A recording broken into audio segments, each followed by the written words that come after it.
Hello everybody and welcome. In this video I'm going to answer the question: is the application for your BOSE Portable Home Speaker available on Android devices?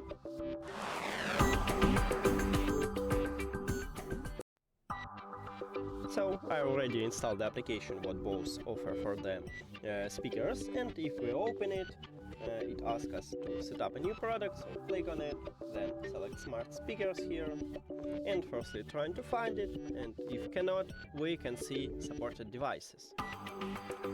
So,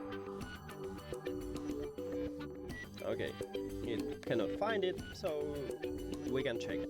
Scroll down, and right here we have our speaker, so my short answer is yes, it's available on Android devices.